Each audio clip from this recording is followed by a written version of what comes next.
හොඳයි. සියලු දෙනාම নমස්කාරය කියන්න පන්සිල් සමාදන් වීම සඳහා.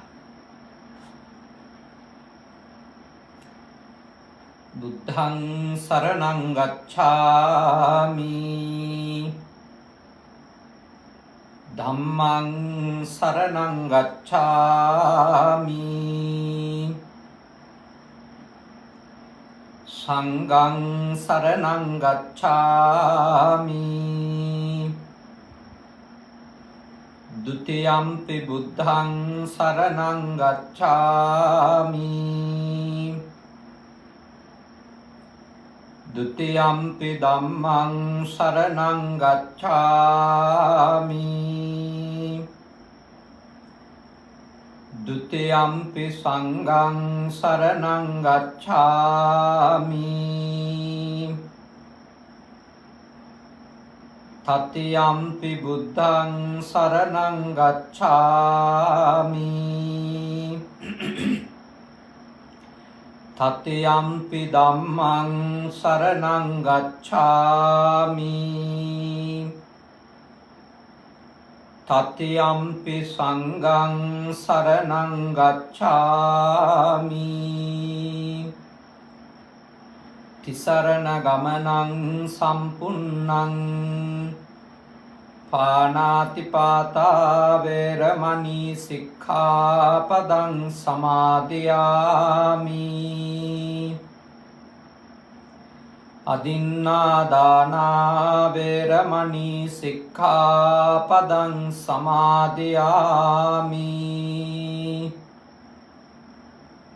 කාමේසු මිච්ඡාචාරා වේරමණී සික්ඛාපදං සමාදියාමි. මුසාවාදා වේරමණී සික්ඛාපදං සමාදියාමි. සුරාමේරය මජ්ජපමා දට්ඨානා වේරමණී සික්ඛාපදං සමාදියාමි.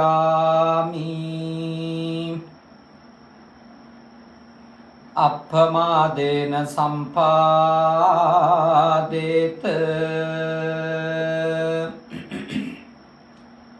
සමන්තා චක්කවාලේසු අත්‍රා ගච්ඡන්තු දේවතා සද්ධම්මං මුනි රාජස්ස සුනන්තු සග්ග මොක්ඛදං ධම්මස්සවන කාලෝ අයං බදන්තා. ධම්මස්සවන කාලෝ අයං බදන්තා.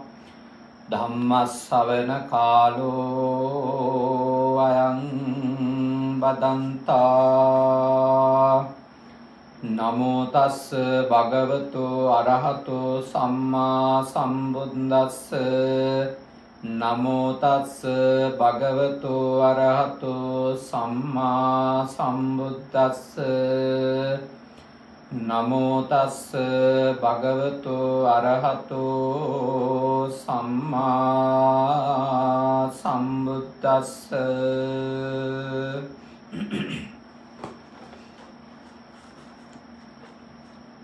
ඔස්ට්‍රේලියාවේ ඩාවින් නුවර ප්‍රධාන බෞද්ධ සිද්ධස්ථානයෙහි බෞද්ධ විහාරස්ථානයෙහි ආධිපත්‍ය හොබවන අපේ කල්යාණ මිත්‍ර පූජනීය උඩහේන සීලරතන ස්වාමීන් වහන්සේගෙනුත් කුළුගම්මන විමල ජෝති පණ්ඩිතහාමුදුරුවෝ විල්පිට සමිතනන්ද පණ්ඩිතහාමුදුරුවන් ඇතුළු මහා සංඝරත්නයන් අවසරයි. ශ්‍රද්ධාකාමී ගුණවත් පින්වතුනි, අද වස්සාන සමයේ සිත කරන සද්ධර්ම දේශනාවට අහුම්කම් දෙන්නයි බුද්ධ පුතුන් මොහුණු පොත ඔස්සේ වගේම Zoom තාක්ෂණය ඔස්සේ අපේ සදහැවතුන් මේ වෙලාවේදී සූදානම් වෙන්නේ. විශේෂයෙන්ම අපේ සදහැවත් වසන්ත පෙරේර මැතිතුමා අපේ පූජනීය උඩහේනේ මාහිමිපාණන් වහන්සේ වෙනුවෙන් ඒ වගේම අද දායකත්වය ගත්ත අරවින්ද කැලුම්, ලාල්, දුමින්ද, මාලක කියන මහත්තුරු, ඒ වගේම වගීෂා, චාමි කියන මහත්මීන්, ඒ වගේම ලක්ෂිත, මලින්ද, ජූඩ් කියන මහත්තුරු, ක්‍රිෂානි, කුෂාන්, තරිඳු, ප්‍රියංකර සහ සමිත් කියන මහත්තුරු වෙනුවෙන් මේ ආරාධනාව සිද්ධ කරන්නට යෙදුණා. ඉහත නම් සඳහන් කරපු සදහැවතුන්ගේ දායකත්වයෙන් තමයි අද අපේ ඩාවින් නුවර ඔස්ට්‍රේලියාවේ බෞද්ධ විහාරයෙහි මේ සද්ධර්ම දේශනාව සිද්ධ කෙරෙන්නේ. හෙට පුරපසළොස්වක පොහොය. ඉතින් අද දවසේ මේ වගේ සද්ධර්ම දේශනාවක් ශ්‍රවණය කරන්නට ඔබට භාග්‍ය අවස්ථාව උදා වෙලා තිබෙනවා. අපි සතුටු වෙනවා පහුගිය වසරේ වගේම මේ වසරේ ඔය අතන්ට මෙවැනි සද්ධර්ම දේශනාවක් සිද්ධ කරලා දෙන්නට අපට අවස්ථාවක් උදා වීම පිළිබඳව. සදහැවතුනි, අපේ උඩහේන සීලරතන මාහිමිපාණන් වහන්සේ අපි අඳුනගන්නේ තටම සිඩ්නි නුවර ජීවත් වෙන අපේ සොහොයුරෙක්, කල්යාණ මිත්‍රයෙක්, අපේ තිස්ස අයියා, රෝස් අක්කා, ඒ පවුලේ අය හින්දා. ඊට පස්සේ බොහෝ අවස්ථාවල උන්වහන්සේ ලංකාවේදී ඔස්ට්‍රේලියාවේදී අපිට මුණ ගැහුණා. ඔස්ට්‍රේලියාවේ බොහෝ නගරවල උන්වහන්සේ හරි ප්‍රසිද්ධයි.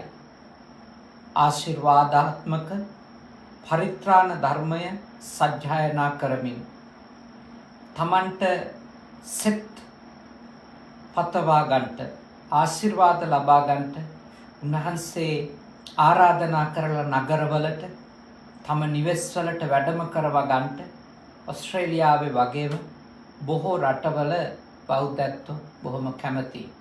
උන්වහන්සේ හදවතින්ම ඒ උතුම් කටයුතු සිද්ධ කරන නිසා. ඉතින් අපේ ඩාවින් නුවර බෞද්ධ පිරිස හරි වාසනාවන්තයි. ඒ වගේ සුවිශේෂී ආශිර්වාදාත්මක ශක්තියක් සහිත බොහෝ කෙනෙකුට ආශිර්වාදයක් වුණු ස්වාමින් වහන්සේ නමක් මුල් කරගෙනයි ඩාවින් නුවර විහාරස්ථානය ආරම්භ කරලා මේ විදියට ලස්සනට පවත්වගෙන යන්නේ.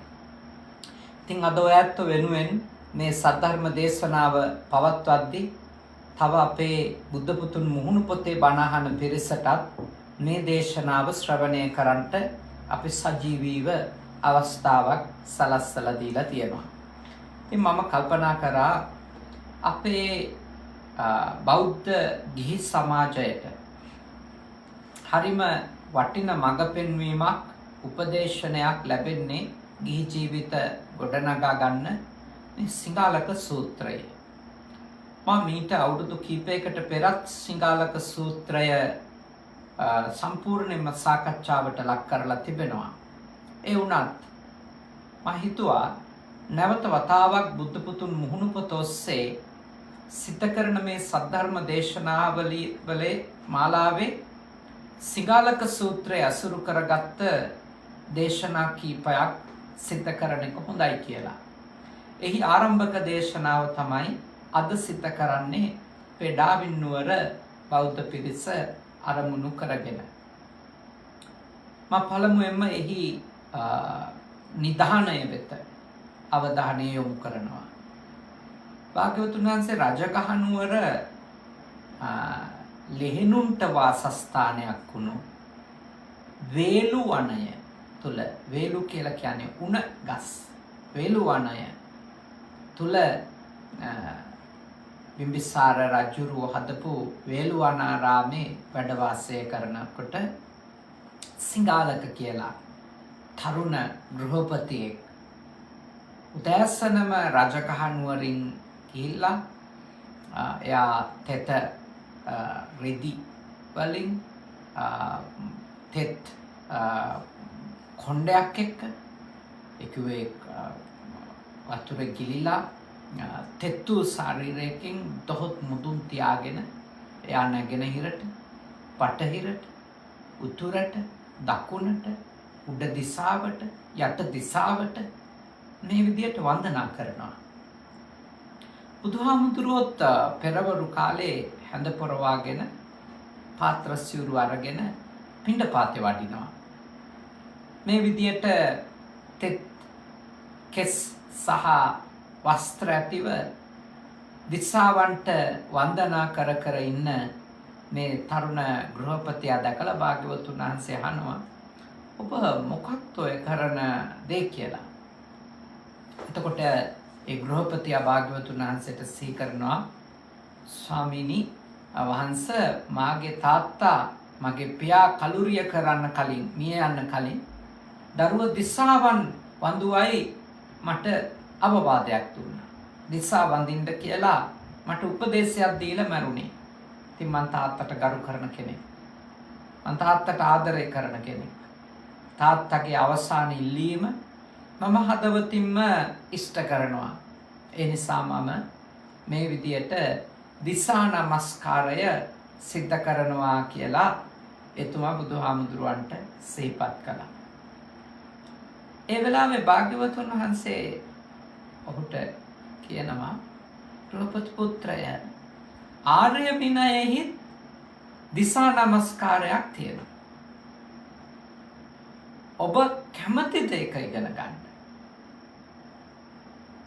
ඔහු සඳහන් කළා ස්වාමීනි වහන්සේ ආර්ය විනයෙහි සදිසාවන් නමස්කාරය දිසා නමස්කාරය කියන්නේ මොකක්ද?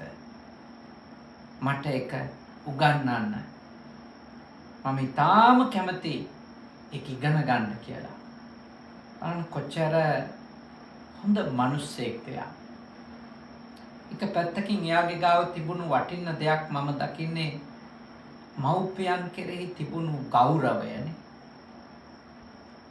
මව්පියන්ට තිබුණු ආදරය. අනෙක් අතින් තමන්ට ගුරුවරයෙක් යමක් කියලා දෙන්න ඇහුවම ඉතාම කැමැත්තෙන් එයා කියනවා ස්වාමීනි මට කියලා දෙන්න.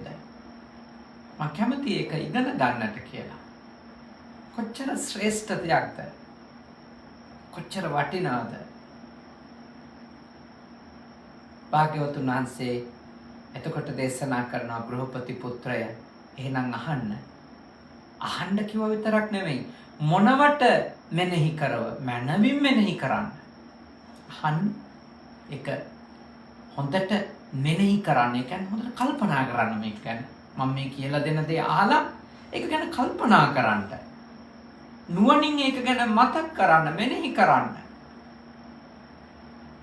බොහොම අපූර්ව උපදේශනයක් ඒක. මොකද බුදු ඇහුම්කම් දීමකින් පමණක් කෙනෙකුගේ නුවණ දියුණු වෙන්නේ නැහැ. බුදුදහමේ කෙනෙකුගේ නුවණ දියුණු කරගන්න, කෙනෙකුගේ චර්යාව වෙනස් වෙන්න, කෙනෙකුගේ ආධ්‍යාත්මික පරිවර්තනයක් වෙන්න අනිවාර්යෙන්ම ශ්‍රවණයත් ඒ වගේම යෝනිසෝ මනසිකාරයෙන් යුක්තව මනාව මෙනෙහි කිරීම. මනාව මෙනෙහි කිරීම, නුවණින් මෙනෙහි කිරීම අනිවාර්ය අංගයක් ලෙස පෙන්වනවා. ඒ නිසා අපේ පින්වතුන්ලා සිංහාලක ගෘහපතියට බුදුහාමුදුරුවෝ වදාළ මේ උපදේශය හොඳට සිහිය තියාගෙන තමයි මේ දේශනාව මෙතන ඉඳලා අහන්නට ඕනේ. උන්වහන්සේ මුළු සමස්ත දේශනාවෙම සංක්ෂිප්තයක්. ඒ කියන්නේ උන්වහන්සේ විස්තර කරන්නට සූදානම් වෙන කරුණු සංක්ෂිප්තව මුලින් දේශනා කරනවා. කෙටියෙන්. නේද? කෙටියෙන් දේශනා කරනවා මුලින්. පසුව එකින් එක කරුණු උන්වහන්සේ විස්තර කරනවා. මොකක්ද මේ සංක්ෂිප්ත දේශනාව? මම කැමතියි ඒක ඇත්තටම ඔබට පාලියෙන් උපුටා දක්වන්න. යතෝකෝ ගහපති පුත්ත අරිය ශාවකස්ස චත්තාරෝ කම්ම කිලේසා පහීනා හොಂತಿ චතු හිතානේහි පාප කම්මං නකරොන්ති ච භෝගානං අපාය මුකානි නසේවති සෝ එවං චුද්දස පාපකා පගතෝ චද්දිසා පටිච්චාදී උභය ලෝක විජයාය පටිපන්නෝ හෝති. තස්ස අයංචේව ලෝකෝ ආරද්ධෝ හෝති පරෝච ලෝකෝ යෝකා සෝකායස්ස බේදා පරම්මරණා සුග්ගතින් සග්ගං ලෝකං උපපජ්ජති. ඒකේ අර්ථය ලෙස භාග්‍යවතුන් වහන්සේ වදාළ මේ පාඨයේ අර්ථය ලෙස පාලි පරිවර්තනයේ තියෙන්නේ ගෘහපති පුත්‍රය යම් හේකින් ආර්ය ශ්‍රාවකයාගේ සතර කර්ම ක්ලේශයෝ ප්‍රහීන වෙද්ද. දැන් සදිසාව මුලින්ම අඳුන්වලා දෙන්න භාග්‍යවතුන් වහන්සේ ඉදිරිපත් උනේ නැහැ. මුලින්ම උන්වහන්සේ දේශනා කරනවා සදිසා නමස්කාර කරන එක්කෙනාට තියෙන්න ඕන ආධ්‍යාත්මික පදනමක්. එයාට ජීවන විලාසයක් තියෙන්න ඕන. ඒකේ පළවෙනි අංගය මොකක්ද? සතර කර්ම ක්ලේශයෝ ප්‍රහීන වෙද්ද. එයා සතර කර්ම ක්ලේශ දුරු කරන්න ඕන. ඊළඟට යම් හේකින් ආර්ය ශ්‍රාවකතෙම සතර කරුණකින් පව්කම් නොකරයිද, යම් හේකින් භෝගයන්ගේ විනාශමුක සයෙක් සේවනය නොකරයිද, හෙතෙමේ මෙසේ තුදුස් ලාමක කර්මවලින් පහ වූයේ අන්න 14ක් ඒ ලාමක කුසල ධර්මයන්ගේ දුරු වෙලා එයාගේ සදිසා නමස්කාරය කරන්න ඕන කියලා. ඒ කියන්නේ මූලිකව බුදුරජාණන් වහන්සේ පෙන්වලා දෙන්නේ එයා සදිසා නමස්කාරයට පෙර පිහිටා සිටිය යුතු දේවල් තියෙනවා. සදිසා නමස්කාරයට පෙර පිහිටා සිටිය යුතු දේවල්. අපි දැන් බලමු බුදුහාමුදුරුවෝ වදාළ පළවෙනි දේ මොකක්ද? සතර කර්ම ක්ලේශ කියන්නේ මොකක්ද කියලා. ඔහුගේ කවර සතර දෙනෙක් කර්ම ක්ලේශයෝ වෙනවද? නැත්තම් මොනවද කර්ම ක්ලේශ? මොනවද ඒවා ප්‍රහීන වෙනවා කියන්නේ? ප්‍රාණඝාතය වනාහි කර්ම ක්ලේශේකි.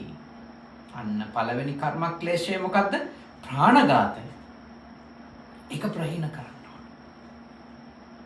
ඊළඟ කර්ම ක්ලේශය අදත්තා දානය කර්ම ක්ලේශය. ඊළඟට කාමයේ වරදවා හැසිරීම කර්ම ක්ලේශයක්. ඊළඟට මුසාවාදයේ කර්ම ක්ලේශයක්.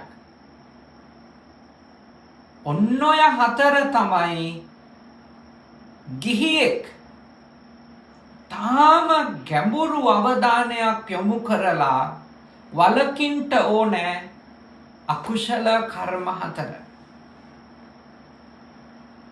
ඔය අකුශල කර්ම හතරෙන් ගිහියෙක් වලකින්නම ඕනේ. අර සදිසා වල ඒ පූර්ව දිසා ලෙස පෙන්නපු අපර දිසා පෙන්නපු ඒ මානව සමාජයේ භාග්‍යවතුන් වහන්සේ බෙදා දැක්වුවේ. එතකොට ඒ එකිනෙකාගේ යුතුයකම් වගකීම්නේ ඒවයි සාකච්ඡා වෙන්නේ. හැබැයි ඒවා කරන්න නම් ඒ සදිසා නමස්කාරය ඒ එක් දිසාවන්හි නියෝජනයන් සිද්ධ වෙන කණ්ඩායම් අතර ඊටාම ඉහළ දියුණුවක් ඇති කරගන්න නම් ඉස්සෙල්ලම මෙන්න මේ හතරින් ඒගොල්ලෝ වැළකීලා ඉන්න ඕන. ප්‍රාණඝාතයෙන් වැළකීම අත්‍යවශ්‍යයි. පරපණ නැසීමෙන් වැළකීම. බලන්න එතන යෝජනා කරන්නේ සීලයනේ. ආරම්භයක් ලෙසම ගෘහස්ත ජීවිත ගත කරන ඔබට යෝජනා කරන්නේ බුදුදහම. එතකොට මොකක්ද? සීලය. සතර කර්මක්ලේශ ප්‍රහීන කරනවා කියන්නේ ඔබ සීලය සමාදන් වුණා කියන එක. භාග්‍යවතුන් වහන්සේගෙන් අර දේවතාවෙක් ඇහුවනේ අන්තෝ ජටා බහි ජටා, ඇතුළෙත් ගැට පිටත් ගැට,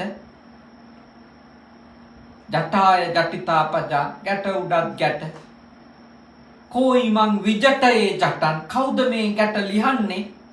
ඔහොම දේවතාවෙක් බුදුහාඳුරන්ගෙන් ප්‍රශ්න අහුවා. සංයුත්ත නිකාය දේවතා සංයුත්තේ. අපි විසුද්ධි මාර්ගයේ ලියලා තියෙන්නෙම ඔය ප්‍රශ්නෙට භාග්‍යවතුන් වහන්සේ දීපු පිළිතුර විස්තර කරමින්. බුද්ධඝෝෂ තෙරුන් වහන්සේ ලියපු අට කතාව. එතකොට එහිත් මූලිකවම පෙන්වන්නේ මොකක්ද? සීලේ පතිට්ඨාය නරෝ සපඤ්ඤෝ චිත්තං පඤ්ඤංච භාවයන් ආතාපිනිපකෝ බික්ඛු තේ ඉමං විජටයේ ජටං. එතකොට එතන මූලිකවම මේ ඕනම ගැටයක් ලියන්න කෙනෙක් හිතනවා නම් එයා මුලින්ම පිහිටන්ට කියන්නේ කොතනද? සීලය.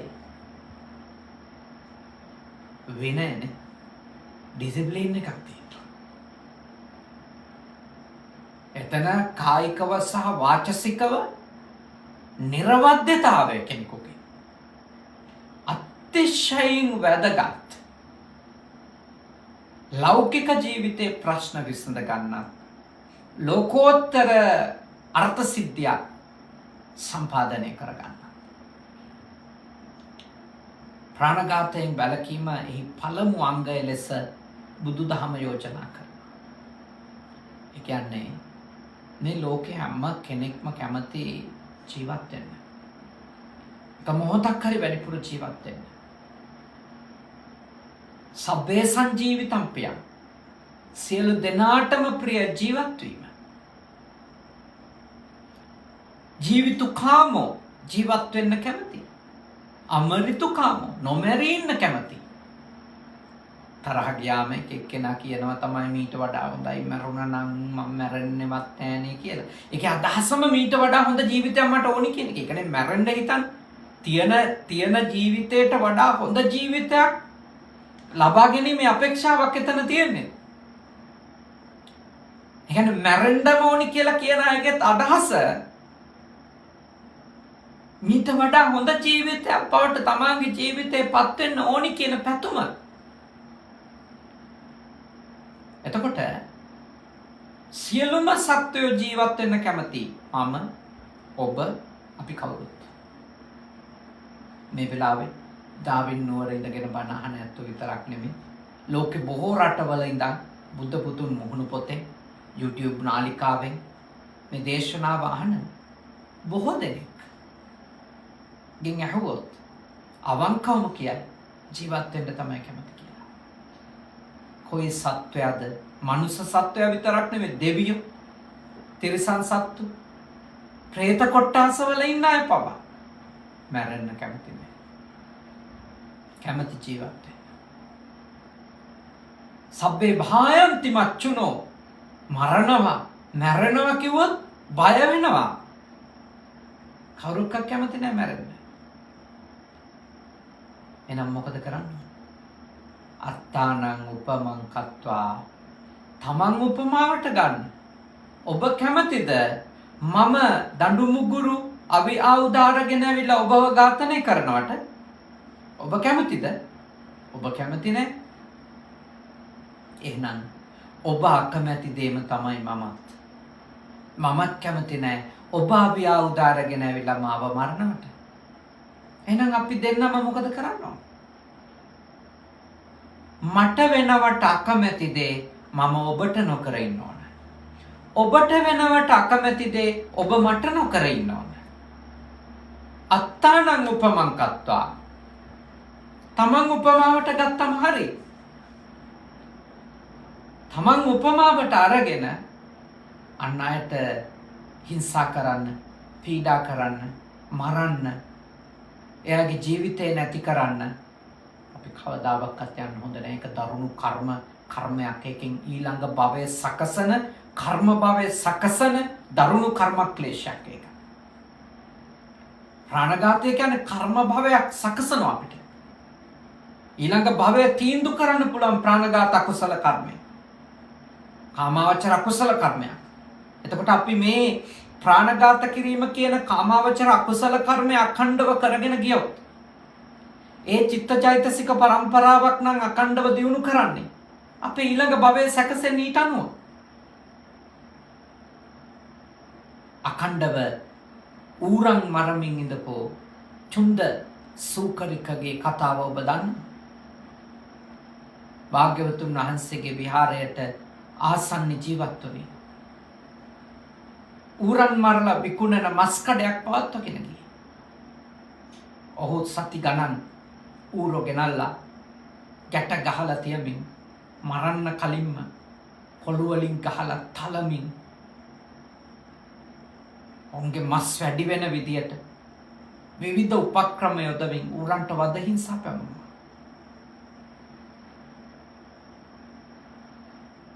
දවසක් භික්ෂුන් වහන්සේලා කතා කරනවා ධම්සභා මණ්ඩපේ චුන්දසූකරිකගේ ගෙදර ලොකු උත්සවයක් වගේ. ගොඩාක් ඌරෝ කෑ ගහනවා එනවා. මහා අයියෙන් ඌරෝ බෑගිරි තලනවා, ගොඩාක් ඌරෝ මරනවා වගේ. බුදුරජාණන් වහන්සේ දේශනා කළා නෑ. අද කෑ ගහන්නේ ඌරෝ නෙමෙයි. අද කෑ ගහන්නේ චුන්දසූකරික. එයා තූරෙක් වගේම කෑ ගහනවා. එයාට පේනවා ගති නිමිති. එයා ඊළඟට උපදින්න හදන තැන එයාට පේනවා. එයා මරණාසන්න වෙලා ඔය. සත්‍යයක් විතර ඒ විදියට කෑ ගහලා එයා මිය ගියා කියලා. බණ පොතේ සඳහන් වෙනවා. නිරයේ ඉපදුනා කියලා. එයා ප්‍රාණඝාතය කියන කර්ම ක්ලේශය අඛණ්ඩව සිද්ධ කරා, රැස් කරගත්තා. ඊට අනුව එයාගේ භවය සැකසුණා. ගති නිමිති පහළ වුණා. එයා දුගතිගාමී වුණා. මට මතකයි මම එක කෘතියක් කියුවා මහාචාර්ය නන්දසේන රත්නපාල මැතිතුමාගේ කර්ම විපාක පිළිබඳව. එයා සිද්ධ කරපු රිසර්ච් එකක් නේ. පර්යේෂණයක ප්‍රතිඵල ඇතුළත් සිංහල ග්‍රන්ථයක්. ඒකේ තියෙනවා ඔහොම එක මනුස්සයෙක් පුරුදු වෙලා ඉඳලා තියෙනවා. එයා ගවයෝ මැරුවට පස්සේදී එයා කන්න පුරුදු වෙලා තියෙන්නේ ගවයාගේ දිව කපලා කන්න තමයි එයා කැමති වෙලා තියෙන්නේ. හරි ලෝභකමක් තිබිලා තියෙනවා. එහෙම දිගටම කර ඉඳපො ඒ මනුස්සයා අන්තිමටම එයාගේ දිවේම තමයි පිළිකාවක් හැදිලා එයා මිය යනවා කියලා ඒ පරේෂණ ග්‍රන්ථේ එතුමා සඳහන් කරලා තියෙනවා. කර්ම විපාක ගැන හරි අපූර්ව පරේෂණාත්මක මේ කියන්නේ ditta ධම්ම වේදනීයව. එක් කර්ම කරපු අයට අත්විඳින්න වුණු විපාක පිළිබඳව ලියවිච්ච වටින කෘතියක් නන්දසේන රත්නපාල මැතිතුමාගේ මහාචාර්යතුමාගේ. ඒ හින්දා කර්ම විපාකය කියන එක ditta ධම්ම වේදනීයයි. ඒ වගේම උපපජ්ජ වේදනීය වෙන්න පුළුවන්. අපරාපරිය වේදනීය වෙන්න පුළුවන්. මේ භවයේම වෙන්නත් පුළුවන් විපාකය. ඊළඟ භවයේදී වෙන්නත් පුළුවන්. එහෙම නැත්නම් නිවන් දකින්නකම් හැම ආත්මිකම විපාකෙන්නත් පුළුවන්. එච්චරට බලගත්තු කර්ම විපාකයක් ප්‍රාණඝාතයෙන් සිද්ධ වෙනවා. ඉතින් අපේ පින්වතුන්ලා අපේ බුදුහාමුදුරුවෝ සිඟාලෝවාද සූත්‍රයේදී ගිහි ජීවිත ගත කර නැත්තන් වන ඔබට මේ දේශනා කරපු මේ වටින බණ පදය තේරුම් ගන්නට ඕනේ. ඔබ පුළුවන් තරම් වීර්ය කරලා කිසිම සතෙක් Tamange අතින් දැන නොමැරෙන තත්වයට වග බලා ගන්න පරිස්සම් වෙන්නට ඕනේ. පුළුවන් තරම් මදුරු එක්කත් කූඹි එක්කත් මරන්නේ නැති තත්වෙට කෙනෙකුට තමන්ගේ හිත පාලනය කරගන්න පුළුවන් වුණොත් ඒක ජීවිතේ ලබන ලොකු ජයග්‍රහණයක්. එනිසා ඔබ වීර්ය කරන්න. මේ කර්ම ක්ලේශය ජීවිතේ රැස් කරගන්නේ නැතුව ඉන්න. මොකද ඔබට ජීවත් වෙන්න ඔබ විවිධ ශේත්‍රවල දැනුම කුසලතා ඇති කරගෙන තියෙනවා. ඔබ ජීවත් වීම වෙනුවෙන් පුළුවන් තරම් එවැනි ශේත්‍ර ඔස්සේ ගිහිල්ලා ඔබේ ජීවිකාව කරගන්න. ජීවත් වීම උදෙසාවත් භාග්‍යවතුන් වහන්සේගේ දේශනාවට අනුව ප්‍රාණඝාත කරන එක නොකළ යුතු දෙයක්. හැබැයි සමහර වෙලාවට මට හමු වෙන දීවරයෝ ලංකාවේ මම ඔය දීවර ගම්මාන තියෙන පළාත්වල දේශනාවලට ගියාම ඔවුන් කියන දෙයක් තමයි අපේ රස්සාව හාමුදුරුවනේ කර. අපි කොහොමද රස්සාව නොකර අපේ ළමයින්ට කන්න දෙන්නේ? මම ඒගොල්ලොන්ට තෝරලා දෙන දේ තමයි කාරුණිකව ඔබ රස්සාවට කරත් මේ අකුසලයක් බව පළමුවෙන්ම පිළිගන්න. මේක අකුසලයක් කියලා ඔබ පිළි අරගන්න. එතකොට ඔබ ඒ සම්බන්ධව සම්මා දිට්ඨික භාවයේ පිහිටපු කෙනෙක්. ඒකම ඔබ කුසල මාර්ගයට ප්‍රවේශ වීමක්. ඊළඟට මම එයන්ට යෝජනා කරලා තියෙනවා. ඔබට පුළුවන් මාසේ දවස් කීපයක් හරි ඒ මුදු රස්සාව නොකර ප්‍රාණඝාතයෙන් මාසෙට අඩුම පුරපසළොස්වකට හරි පොය දවසට හරි ඒ අකුසලය නොකර ඉන්න. ගොඩාක් දීවරයෝ මට හමු වෙලා තියෙනවා. ඒගොල්ලෝ 4 පොයටම මූදු යන්නේ නැති අය. වැඩිපුරම පුරපසළොස්වකට මූදු යන්නේ නැති අය හමු වෙලා තියෙනවා. ඒක හොඳ දෙයක්. ඒගොල්ලොන්ගේ රස්සාව දරුමල්ල ජීවත් වෙන්නේ ඒකෙන්. හැබැයි ඒගොල්ලෝ අටුම වීර්යයක් ගන්නවා මාසෙට එක දවසක් හරි එවැනි ප්‍රාණඝාතයකින් වැළකීලා ඉන්න. ඊළඟට මම ඒගොල්ලන්ට යෝජනා කරපු එකක් තමයි හරි මත්ස්‍ය ඝාතනය මසුන් මැරීම නවත්තන්න බැරි වුණාට ඔබට පුළුවන් වෙනත් කිසිම සත්වයෙක් මරන්නේ නැතුව ඉන්න.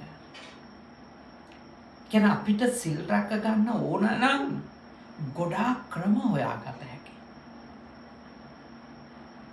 දැන් බුදුදහමේ මසුන් මරන්නේ කොන් කරන්නේ බුද්ධ ආගමේ. ඒකත් මතක තියාගන්න. කොන් කරන්නේ. එයාට දවසක් හරි ඒ ශික්ෂාපදයට රැක ගන්න උදව් කරනවා විතරයි. අපෝ මාළුකාරය අපව්කාරය කියලා එහෙම කොන් කරන්නේ. එයාට දේවල් කියලා දෙනවා. එයාට නිවැරදි වෙන්න උදව් කරනවා. මන් දීවර ගම්මානවල ගොඩක් වෙලාවට ඒ වෘත්තීන් නියැලෙන දරුවන්ගේ ඉස්කෝලවල බණ කියලා තියෙනවා පාසල්වල. එතකොට ඒ දරුවන්ට මම ගොඩාක් වෙලාවට වෙනත් විෂයන් ඉගෙන ගැනීමේ තියෙන වටිනාකම කියලා දෙනවා. ඒගොල්ලොන්ගේ තාත්තලා පොහොසත් වෙලා නැති හැටි කියලා දෙනවා. මුදු ගියා කියලා. හැමදාම එකම තැන ඉන්න හැටි කියලා දෙනවා. ඒකෙන් ළමයින්ට උනන්දුවක් ඇති වෙනවා. තමන් එතෙන්ට යන්නේ නැතුව වෙන ශාස්ත්‍රයකට යන්න. ඉතින් ඇත්තටම අපේ බුදුදහම කවුරුකත් කොන් කරන්නේ නැහැ. කවුරුකත් පහත් කරන්නේ නැහැ. අපි කවුරුකත් අපි උපදින තැන තෝරගත්තේ නැහැනේ. කෙනෙක් දීවර පවුලක ඉපදිලා කියන එක තෝරා ගැනීමක් නෙමෙයි. පස්මහ බැලුම් බලලා ආපු අය නෙමෙයි. ඒගොල්ලෝ ඉපදිලා. දැන් අපි ඉපදුනා ගොවිතැන් කරන තේ වවන අම්මෙක් තාත්තෙක් ගාව. තව කෙනෙක් දීවර රැකියාවේ යන අම්මෙක් තාත්තෙක් ගාව. තව කෙනෙක් දඩයමේ යන අම්මෙක් තාත්තෙක් ගාව. අපේ අම්මා තාත්තා අපේ තෝරා ගැනීමක් නෙමෙයි. ඉතින් සමහර වෙලාවට සමහර කෙනෙකුට එතනින් ගැලවෙන්න හරි අමාරුයි. ඒ වුණත් අපි යාලටත් උනන්දු කරන්නේ ඒක අවබෝධ කරගන්න. ඒකේ තකුසලයක් තියෙන බව තේරුම් ගන්න. ඊළඟට පුළුවන් වෙලාවට ඒ අකුසලයෙන් ගැලවිලා ඉන්න. මොකද කර්ම ක්ලේශය බව. කර්ම ක්ලේශය.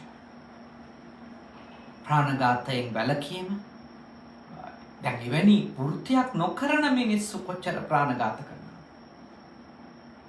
විනෝදෙට ප්‍රාණඝාත කරන අය ඉන්නවා. විනෝදෙට. අර මිනිස්සු ප්‍රාණඝාත කරන්න සමහරට ජීවත් වෙනවා. ඒ අතරේ ලෝකේ අපි දකිනවා විනෝදෙට වෙඩි තියන්න යන, දඩයම යන එහෙම අය. ඔබ එවැනි කෙනෙක් වෙන්න එපා. ගෙදර පිරිසිදුව ලස්සනට පිළිවෙලට තියාගන්න. එතකොට ගේ ඇතුලේ බොහෝ කෘමීන් මරලා අකුසල් කරගන්න වෙන්නේ නැහැ. අපි පුළුවන් තරම් තේරෙමු. අසමර්ථ වෙන අවස්ථා ඇති. අසමර්ථ වෙන අවස්ථා තියෙන්න පුළුවන්. ඒක අපි ඕන කෙනෙකුට වෙන්න පුළුවන් දෙයක්. අපේ හිතට ද්වේෂයක් ඇවිල්ලා මధుරෙක් වෙනත් කෘමියෙක් මරන්න හිතෙන වෙලාවල්, මරණ වෙලාවල් මනුස්ස ජීවිතවල තියෙනවා. හැබැයි ඒක වැරද්දක් කියලා අපි තේරුම් ගමු. ඒක අකුසලයක්. ඒක අකුසල කර්ම විපාක ගෙනල්ලා දෙන එකක්. එහෙනම් මෙන්න මේ කියන කර්ම ක්ලේශයෙන් ගැලවෙන්න, නිදහස් වෙන්න ඔබ වීර්ය කරන්නටම ඕනේ. ඒක අත්‍යවශ්‍යයි. ඒක පළවෙනි කර්ම ක්ලේශය. දෙවෙනි කර්ම ක්ලේශය වන්නේ අදින්නා දහන වේරමණී. සොරකම් කිරීමෙන්, නොදුන් දෙය ගැනීමෙන් වැළකීම. අදත්තා දානය කියන කර්ම ක්ලේශය ප්‍රහීන කරගන්න. ඒ කියන්නේ මේ අපිට අයිති නැති, අපිට නිත්‍යානුකූලව, සදාචාරාත්මකව නිවැරදි ක්‍රමයකට නොලැබුණු දෙයක්, අන්සන්තකයේ තියෙන දෙයක් අපි අර ගැනීම. එතකොට කවුරු හරි කෙනෙක් එහෙම අන්සන්තක දෙයක් වැරදි ක්‍රමවේදයකින් තමා සන්තක කරගන්න පොළඹවන ඒ කෙලෙස් ධර්මයෙන් නිදහස් වුණොත්, ඒ සිතුවිල්ලෙන් නිදහස් වුණොත්, එයා ලොකු ජයග්‍රහණයක් ජීවිතේ ලබාගත්තු කෙනෙක්. එහෙනම් ඔබට යෝජනා කරනවා ඔබ ඒ සොරකමින් වැළකීම කියන කර්ම ක්ලේශයෙන් නම් ගැලවෙන්නම වීරිය කරන්න ඕන. රටක් විදියටත් සොරකමින් වැළකීම රටවැසියත් පාලකයොත් දෙගොල්ලම හොරකමින් වැළකීම අත්‍යවශ්‍යයි. රටක් කවදාවත් දියුණු රටක් වෙන්නේ නැහැ හොරු ඉන්නවනම්. හොරු පාලකයෝ කරගත්තු හොරු කවද්ද රටක් හැදුවේ? හොරු කවද්ද රටක් දියුණු කළේ? අපේ රටවල් වල පාලකයෝ බිලියන ට්‍රිලියන ගණන් ධනය තියෙන මිනිස්සු වෙලා මහජනයා එදා වේල කන්න නැති මිනිස්සු බවට පත් වුණේ කොහොමද? යහපත් පාලකයන්, සොරකම් නොකරන පාලකයින් අපිට හමු වුණා නම් නේද?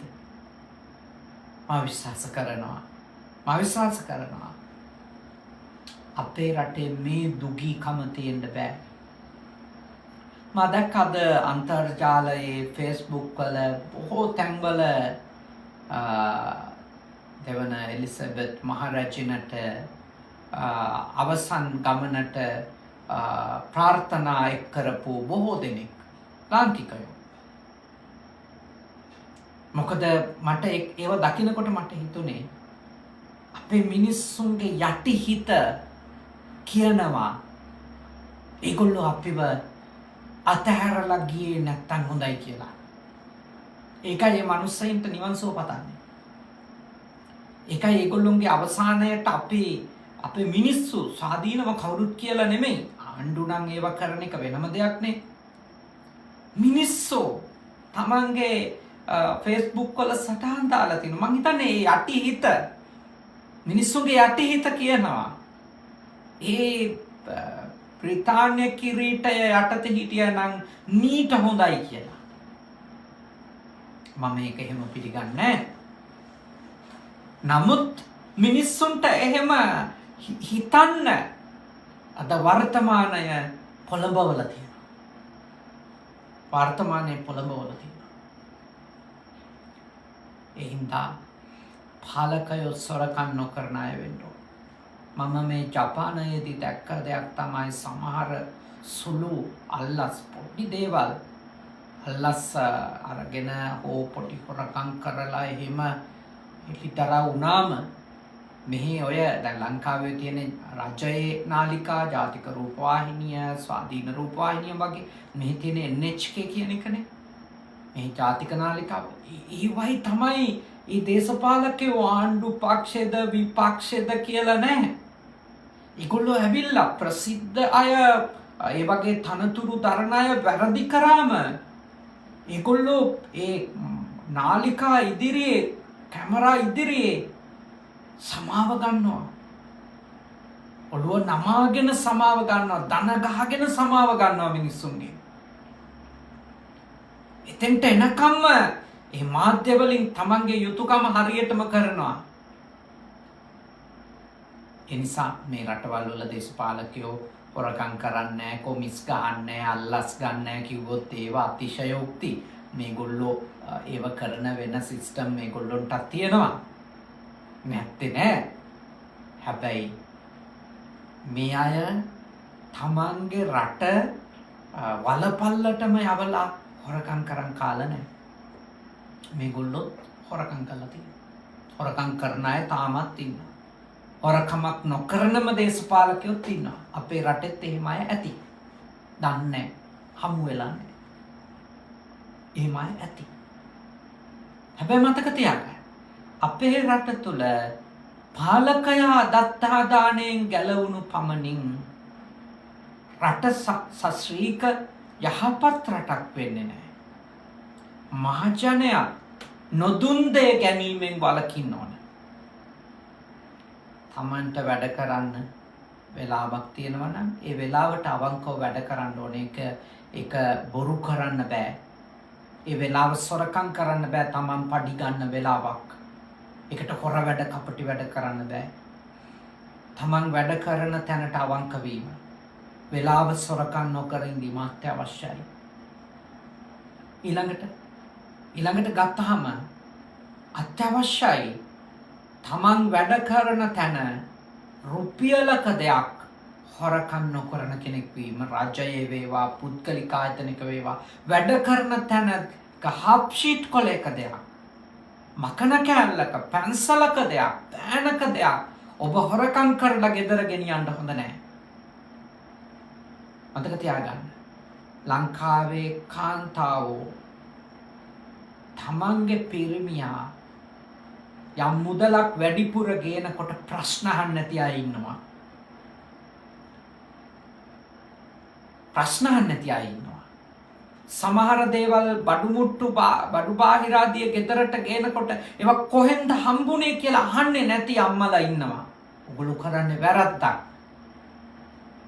ඔගොල්ලෝ ඒක දෝතින් බාරගත්තම ඒ පිරිමියා දිගින් දිගටම වැරදි පාරවල් වල ගිහිල්ලා ගෙදරට ධනය එනවා අරන් එනවා. දේශපාලකයාගේ ගෙදරත් එහෙමයි, සාමාන්‍ය පුරවැසියාගේ ගෙදරත් එහෙමයි. තමන්ගේ සැමියට අනවශ්‍ය තරම් කියන්නේ යාට නිල වැටු පැර වෙන මුදලක් ගෙදරට එනවනම් ඒක අහන්න ඕන. ඒක විමසන්න ඕන. මොකද ඒකට ඔබ අනුබල දිදී දවසක ඔබත් එයාගේ බිරිඳ නිසා කුදලගෙන යන දවසක් එන්න පුළුවන්. හැමදාම අවනීතියම රජ කරයි කියලා හිතන්න එපා. එහෙම හිතන්න එපා. නීතියත් රජ වෙන දවසක් එන්න පුළුවන්. හැමදාම අයුක්තියම රජ වෙයි කියලා හිතන්න එපා. යුක්තියටත් රජකම හම්බ වෙන දවසක් එන්න පුළුවන්. පරිස්සම් වෙන්න. අනිත් එක අපේ රටවැසියෝ විදියට සොරකම අදත්තා දානය කියන කර්ම ක්ලේශය ප්‍රහීන කරන්නට උත්සාහ කරන පිරිසක් වුණොත් අපිට අපේ අතින් ඡන්දයක් දෙන්න පුළුවන්ද හොරෙකුට? අපිට ඡන්ද දෙන්න බෑ. හොරෙකුට කොහොමද අපේ ඡන්ද දෙන්නේ? අපි හොරකම පිළිකුල් කරනවනේ. අපි හොඳටම දන්නවනම් මේ මිනිස්සයා හොරෙක් කියලා. මෙයා වැරදි පාරෙන් මේ දියුණු වෙන්න කියන්නේ. කොහොමද අපි ඒක කරන්නේ? ඒ කියන්නේ අපේ ඇතුලෙන් අපි හොරකම පිළිකුල් කරන දවස ආපු ගමන් හොරුන්ට රජ වෙන්න බැරි වෙනවා. මතක තියාගන්න. අම්මා නිසාවත්, තාත්තා නිසාවත්, දරුවෙක් නිසාවත්, ගෝලයෙක් නිසාවත්, කවුරු නිසාවත් අපි හොරු වෙන්න හොඳ නැහැ. මොකද ඒ කර්ම ක්ලේශයේ විපාකය බෙදා ගන්න කවුරුත් දෙන්නේ නැහැ. ඒකේ විපාකය අපිම බාර ගන්න වෙනවා. අපි කරන කර්මවල විපාක එන්නේ අපිට. අත්තනාව කතම් පාපං අත්තනා සංකිලිසති. තමන් පාප කර්ම කරොත් ඒකෙන් තමන්ටමයි විපාක එන්නේ. අත්තනා කතම් පාපං අත්තනාව විසුජ්ජති. තමන් යහපත් දේ පිරිසිදු දේ කරොත් ඒකේ ආනිසංස එන්නේ තමන්ටමයි. සුද්ධි අසුද්ධි පච්චත්තං. පිරිසිදුකම අපිරිසිදුකම තමන් මත තීරණය වෙන දෙයක්. නාඤ්ඤ මඤ්ඤෝ විසෝදේ කාටවත් අපේ ආත්මේ සෝදලා දෙන්න බෑ. අපි හොරකම් කරොත් අන්සන්තක දේ ගත්තොත් අපිට නිත්‍යානුකූලව හම්බ වෙලා නැති දෙයක් අපි ගත්තොත් අපි කරන්නේ වැරද්දක්. අපි කරන්නේ වැරද්දක්. ඒ අකුසලයට අපිට ගෙවන්න වෙනවා. කෙලියට කඩක් සංගවා යහළුවෙකුගෙන එලිකොට නැවත දුම් මිනිසෙකුට එතෙකිනේ. ඒ අන්තිම පදය විලි වැස්මක් නොලැබිය දෙවි වෙලත් අනේ. විහිළුවට හොරකමක් කරලා යාළුවෙගේ ඇඳුම හංගලා ආයෙත් මම ඔයාගේ ඇඳුම ගත්තේ කියලා දීපු කෙනාට දේවතාවෙක් වෙන්න ලැබුණා පසුව කරපු පින්වලට. හැබැයි කරපු හොරකමේ විපාකය ආවා. නිර්වස්ත්‍රව තමයි එයාට දේවතාවෙක් වෙලා ඉන්න උනේ. කර්ම විපාකේ බලගතුයි. මං අර හැමතිස්සෙම ඔබට සඳහන් කරනවා වගේ කර්මය නඩු අහන දවසට ලෝයස්ලා නැහැ. ඔබ බේර ගන්න කවුරුත් නැහැ. අල්ලස් ගන්න නඩුකාරයෝ නැහැ. කර්මය නඩු අහන දවසක් එනවා. හරි පරිස්සම් වෙන්න. හරි පරිස්සම් වෙන්න. තාම බුද්ධිමත් වෙන්න ඕනේ අපි. තාම ප්‍රඥාවන්ත වෙන්න ඕන. කර්ම විපාක කියන එක හරි බලවත් එකක්. මේ ලෝකේ ඔබට ජීවත් වෙනකොට ඔබ කර්ම විපාක පිළි අරගෙන ජීවත් වෙන කෙනෙක් වුණොත් ගොඩාක් මේ කෙලෙස් දුරු කරගන්න උදව්වක් වෙනවා. හොරකම කියන්නේ දරුණු අකුසලයක්. නරක අකුසලයක්. මෙලොවත් පිරිහෙන, පරලොවත් පිරිහෙන එකක්. එනිසා ඔබේ ජීවිතේට මේ හොරකමින් වැළකීමේ පදනම ඔබ දාගන්න. මා චූටි කාලේ පොඩි හොර වැඩ කරලා තියෙනවා. හොරකම් කරපු අවස්ථා තියෙනවා. ළඟපාත ගෙවල් වල ගස් වලින් කජු කඩලා, බුටි කාලා, ඒවා ගිහිල්ලා දීලා වැඳලා එනකන් ගෙට වද්ද ගත්තේ නෑ අපේ අම්මා තාත්තා. ඒ වෙලාවල් වල හරියටම අපි සොරකමින් වළක්වපු නිසා අද අන්සන්තක දෙයක් අඩුම මේ කාමරයක තියෙන පොතක්වත් කියන්න නැතුව ගන්න හිතෙන්නේ. කියන්න නැතුව ගන්න හිතෙන්නේ. පොතක් ගන්න කියවන්නනේ. ඒකවත් ගන්න හිතෙන්නේ කියන්න නැතුව. කිසිම දෙයක්. ඒක අපේ අම්මා තාත්තා පොඩි කාලේ හදපු එකක්. ඒක ගොඩාක් මේ බණ අහලා හැදිච්ච දෙයක් නෙමෙයි. ඒ ශික්ෂාපදේ හොරකමින් වැළකීම කියන එක නා. අම්මා තාත්තා දිහා බලලම ඒගොල්ලෝ දුප්පත් මිනිස්සු හොරකම පිළිකුල් කළා. අනුන්ගේ දේ ගන්න එක පිළිකුල් කරා. අනුන්ගේ තඹහුලහක දෙයක් අපිට එපා කියලා තමයි අපේ අත්තම්මලා ඉස්සර කියන්නේ. තඹහුලහක දෙයක් මන් දන්නේ නැහැ තඹහුලහක් කියන්නේ මොකද්ද කියලා. ඒගොල්ලෝ කීමට කියන්නේ එහෙමයි. අපි පොඩි කාලේ පන්සලට යනවා. මල් කඩා ගන්නවා සමහර වෙලාවට ළඟපාත ගෙවල් වලට කියලා. අපිට කියලා තියෙන්නේ උඹලා මල් කඩා ගන්නවා නම් ඒ ගෙදරින් අහලා ඒ ගෙදර මාමට නැන්දට කියලා මල් කඩා ගන්න ඕන. නොදුන්න දෙයක් නම් මලක්වත් ගන්න එපා කියන එක තමයි අපේ බෞද්ධ වැඩිහිටියෝ අපට උගන්වපු දේ. ඔබ ඔබේ දරුවන්ටත් ඒක උගන්වන්න ඕන. අපි වගේ රටවල් කවදාවත් දියුණු කරන්න බෑ එවැනි සොරකම් කරනකොට.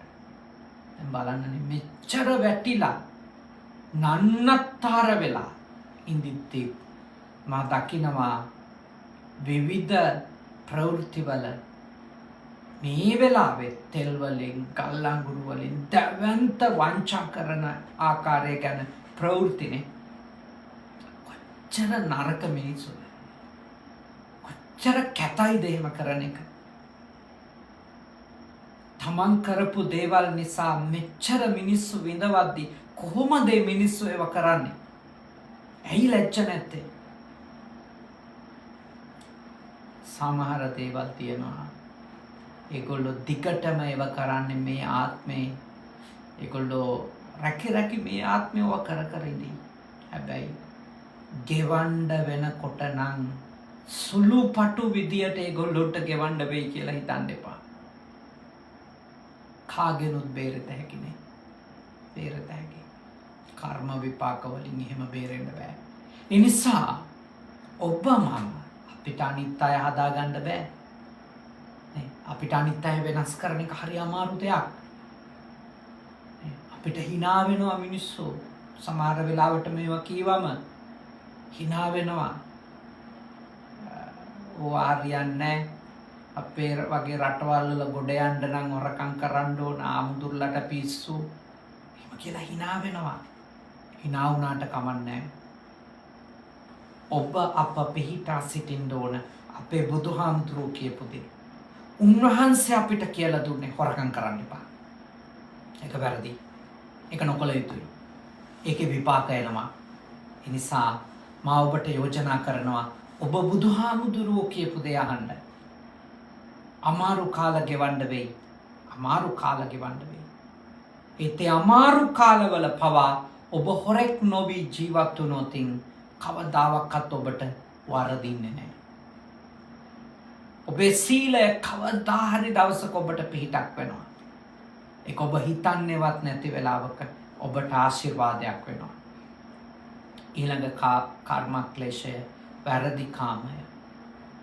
ඔබේ බිරිඳ ඔබ විශ්වාස කරලා ඔබත් එක්ක ජීවත් වෙන්න ආවේ. ඔබේ සැමියා ඔබව විශ්වාස කරලා ඔබත් එක්ක ජීවත් වෙන්න ආවේ. ඉතින් ඔබේ වගකීමක් තමයි ඒ විශ්වාසය පළුදු නොකර ඉන්න එක. ඔබේ වගකීම. ඒ වගේම තමයි අනිකා වැරදි කාමයට යන්නේ එයාගේ තියෙන ධර්ම කාම රාගය නිසාමයි කියලා චෝදනා කරමින් ඉන්නවා වෙනුවට දැනට සිල් රකින්න කෙනාටත් වගකීමක් තියෙනවා. ඔබ විවාහ වුණා නම් ඔබ විවාහ වුණේ කාමභෝගී ජීවිතයක් ගෙවන්න තියෙන පොරොන්දු එක.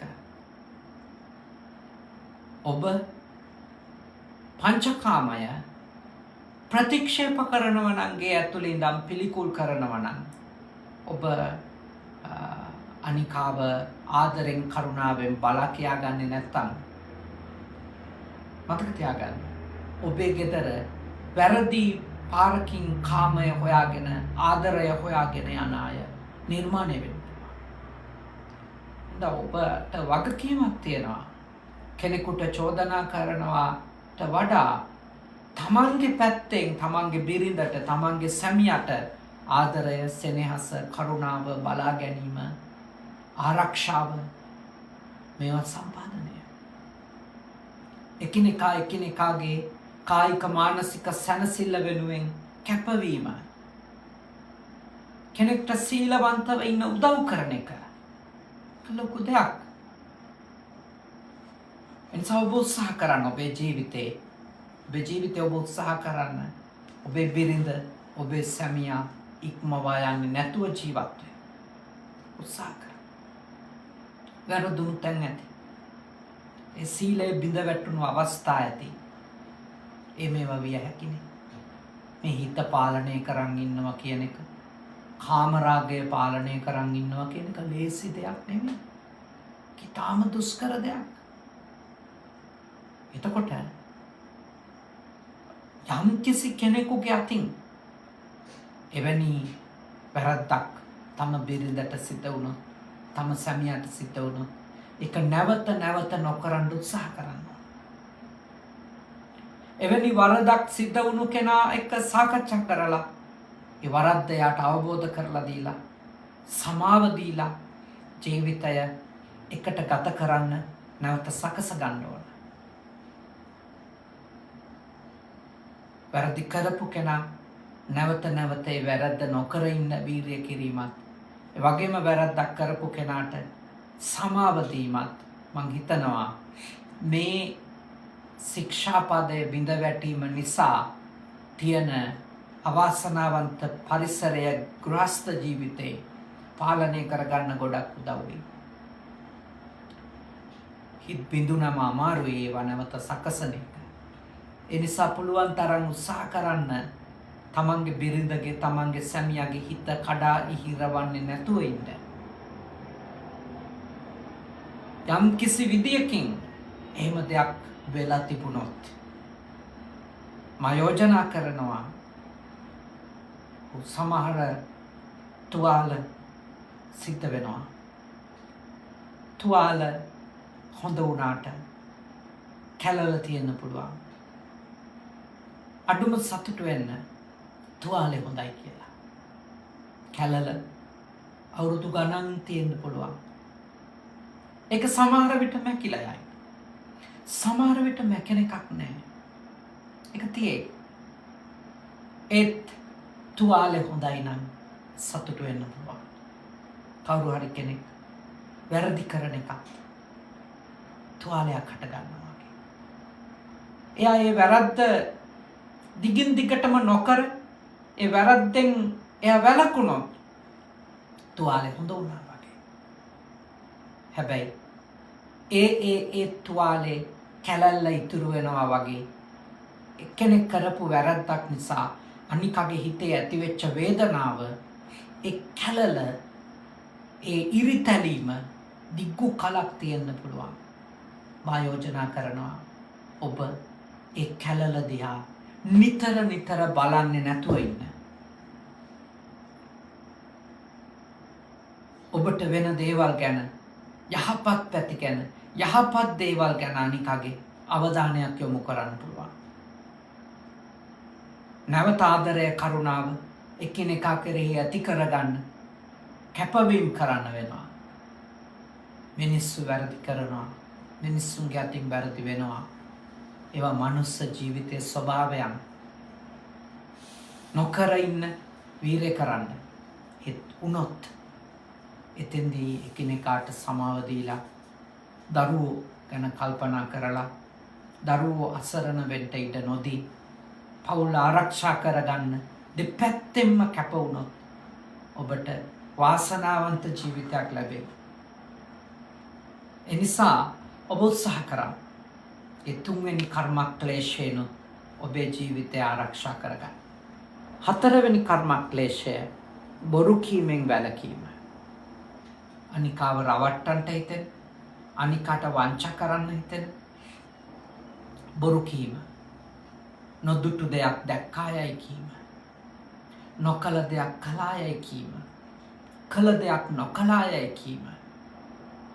දැක්ක දේ නොදැක්කායයි කියමින් අනිකාව අමාරුවේ වට්ටන එක, අනිකාව වංචාවට ලක් කරන එක වැරද්දක්.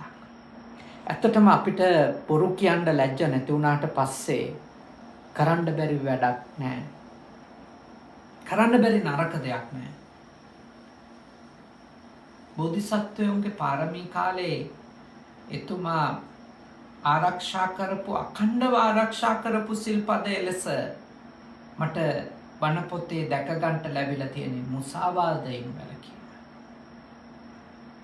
එක ජාතක කතාවක පහුගිය දවසක මා කියුවා ඒකේ බෝධිසත්වයෝ තාපසතුමෙක් ධ්‍යාන ලබනවා. ඉතින් මේ තාපසතුමාට ඒ නගරේ සිටුතුමා පහදිනවා. සිටුතුමා හෝ ප්‍රාන්ත රජතුමෙක් පහදිනවා. ඉතින් තමන්ගේ උද්‍යානෙම ආරාමයක් තනවල දීලා එයාව ආරක්ෂා කරනවා. ඒ අතර යාට ප්‍රාන්තයක යුද්ධයක් සමනය කරන්නට යන්න වෙනවා රජුරවන්ට. ඉතින් බිරිඳට තමයි පවරලා යන්නේ. බෝසතාණන් වහන්සේට නැත්නම් මේ තාපසතුමාට උපස්ථාන කරන්න කියලා. ඇය උපස්ථාන කරනවා. ඇය දකින තාපසතුමාට එක වෙලාවක රාගය ඇති වෙනවා. ඇය සමග මෛතුන සේවනයේ ලිංගික ක්‍රියාවලියක නියැලෙනවා. මේ කතාව ඒ රජතුමා මගේ මතක විදියට රජතුමා එයාවට පස්සේ ඇමතියෝ කියනවා, සේවකයෝ කියනවා, ඔබ ගොඩක් වැන්ද මේ තාපසතුමා ඔබගේ බිරිඳ සමග අනියම් ආශ්‍රයක් පැවැත්වුවා කියලා. රජුරෝ කලබල වෙන්නේ නැහැ. එයා ගිහිල්ලා වෙනදා වගේම වැඳලා කතා කරලා අහනවා තාපසතුමාගෙන්, ඔබ මේ වගේ දෙයක් කරාද? බෝධිසත්වෝ කියනවා, ඔව්, මගේ අතින් එහෙම එකක් වුණා. මගෙන් ඒ වැරද්ද වුණා. එතකොට එතුමා අහන්නේ එකම දෙයයි, ඔබ වගේ කෙනෙකු අතිනොත් ඇයි එහෙම තත්ත්වයක් ඇති වුණේ කියලා. ඇයි එහෙම වුණේ කියලා. මහා ප්‍රඥාවන්ත බුද්ධිමත් මිනිස්සෙක් ලෙස ඒ රජුරෝ ඒ වෙලාවේ හැසිරෙනවා. හැබැයි ඒකේ වැදගත්ම දේ තමයි බෝධිසත්වයෝ මම එහෙම කරේ නෑ කිව්වේ නෑ. ඔව් මගේ අතින් එහෙම වුණා. මං කාමයේ යෙදුණා. ඔබේ බිරිඳ සමග කෙලින්ම කිව්වා. ඒ අවංකකම තමයි අනිත් සිල් රැකගන්න ගොඩක් උදව් වෙන්නේ. ඒක හරි වටින දෙයක්. බොරුව කියන කෙනෙකුගේ කටේ කෙටේරියක් තියෙනවා කියලා තමයි භාග්‍යවතුන් වහන්සේ දේශනා කළේ තියෙන්නේ. පොඩිකක් කපලා දාන්න පුළුවන්. ඒ හින්දා ඔබ ඊටාම බුද්ධිමත්ව මෙන්න මේ අකුසල් හතරෙන්, මේ කර්ම ක්ලේශ හතරෙන් ඔබේ ජීවිතය ආරක්ෂා කරගන්න, ඔබේ ජීවිතය රැකගන්න, ඔබේ භව ගමන හානියකට යන්ට නොදී පරිස්සම් කරගන්න ඔබ උත්සාහ කරන්න. මතක තියාගන්න, භවයක් සකසන හේතු හතරක් මේ. ප්‍රාණඝාත කිරීම, හොරකම් කිරීම, වැරදි කාමයේ යෙදීම, බොරු කීම. ඊළඟ භවයේ සකසන බලගතු කර්ම ක්ලේශ. කර්ම භවයක් සකසන. භවපච්චා ජාති. ඒ භවයේ මත තමයි උප්පත්තිය වෙන්නේ. ඒ හින්දා අද සිංහලක ගෘහපතියට දේශනා කරපු සතර කර්ම ක්ලේශයන්ගෙන් වැළකීම නැත්නම් සතර කර්ම ක්ලේශ ප්‍රහීන කිරීමේ තියෙන වටිනාකම ගැන තමයි අද අපි මේ ධර්ම දේශනාවේදී ඔබත් එක්ක සාකච්ඡා කළේ. සිංහලක සූත්‍රය අසුරු කරගෙන හෙට දේශනාවේදී තවත් කරුණු කීපයක් අපි සාකච්ඡා කරනවා. හෙටත් සන්ධ්‍යා යාමේ මේ වගේම දේශනාවක් පැවැත්වෙනවා. මීට වඩා මදක් ප්‍රමාද වෙන්න පුළුවන්. සමහර විට හෙට අපේ පොහොය විනය කර්ම කරන දවස නිසා දේශනාව පටන් ගන්නවා. අද දවසේ දේශනාව සිදු කළේ අපේ හිත මිත්‍ර උඩහේන සීල රතන මාහිමිපාණන් වහන්සේගේ අවවාද අනුශාසනා ඇතුළු කුළුගම්මන විමල ජෝති ස්වාමීන් වහන්සේ, විල්පිට සමිතනන්ද පණ්ඩිත හාමුදුරුවෝ ඇතුළු මහා සංඝරත්නයේ මඟ පෙන්වීම ඇතුළු මෙවර වස්පින්කම් මාලාවට සමගාමීව සිද්ධ කරන සද්ධර්ම දේශනා අතරින් එකක් තමයි අද දවසේ අපේ ඔස්ට්‍රේලියාවේ ඩාවින් නුවර බෞද්ධ විහාරයේ සදහැවතුන් විසින් සිද්ධ කළේ. සදහැවත් අරවින්ද, කැලුම්, ලාල්, දුමින්ද, මාලක කියන මහත්තුරු අද දායකත්වයේ ගත්තා. වගීෂා චාමි කියන මහත්මීන්, ලක්ෂිත, මලින්ද, ජූඩ්, ක්‍රිෂානි, කුෂාන්, තාරිඳු, ප්‍රියංකර සහ සමිත් කියන මහත්ම මහත්මීන් අද පින්කමට ශ්‍රද්ධාවෙන් දායකත්වයේ ගත්තා. බුද්ධ පුතුන් මුහුණු පොත් ඔස්සේ වගේම Zoom තාක්ෂණය ඔස්සේ මේ දේශනාව බොහෝම ශ්‍රද්ධාවෙන් ශ්‍රවණය කළා. හැමෝම එක්ක එකතු වෙලා මේ සිද්ධ කරපු උතුම් වූ සද්ධර්ම දේශනාව ශ්‍රවණය කරලා රැස් කරගත්ත සියලුම පින් කුසල් අපි අනුමෝදන් කරමු. ඒ දායකත්වයේ ගත්තු ඇත්තන් නමින්, අපේ මහා සංඝරත්නයේ නමින් අපවත් වුණු මියගිය සියලු ඥාති හිත මිත්‍රාදීන්ට මේ පින්වත් වේවා, සුවපත් වෙත්වා, සැපවත් වෙත්වා, දුකින් මිදෙත්වා, උතුම් අමා මහ නිවනින් සැනසීමෙන් සැනසීමට පත්වෙත්වා. සාදු සාදු සාදු. දෙවිවරු පින් අත්කර ගනිත්වා. දෙවියන්ගේ ආශිර්වාදය, ආරක්ෂාව, බැල්ම, ශක්තිය අපේ උඩහින සීල රතන මාහිමිපාණන් වහන්සේ ඇතුළු මහා සංඝරත්නයටත් අද දායකත්වයේ ගත දායක කාරකාදීන්ටත් සම්බන්ධීකරණ කටයුතු සිත කරපු අපේ වසන්ත පෙරේර මැතිතුමා ඇතුළු සේනාසනයේ එඩාවින් නුවර සේනාසනයේ සියලුම දායක කාරකාදීන්ටත් බුද්ධ පුතුන් ශ්‍රාවක ඔබටත් සියලු යහපත වේවා. අපේ කනගවත් සුගත භාවනා මධ්‍යස්ථානයේ ෆුජි සුගත සේනාසනයේ නිර්මාතෘවර අපේ සහෝදර කුරුළු නිකවැවේ සුදම්ම මාහිමිපාණන් වහන්සේට, සේනාසනාධිකාරී පූජනීය අම්පිටියේ සද්ධාවාස ස්වාමීන් වහන්සේට, සේනාසනයේ වැඩ ඉන්න අපේ සහෝදර අතිපල්ලාවල නන්දසාර පණ්ඩිත හාමුදුරුවෝ ඇතුළු මහා සංඝරත්නයටත් ඔබටත් අපටත් සියලු දෙවියන්ගේ ආශිර්වාද ලැබේවා.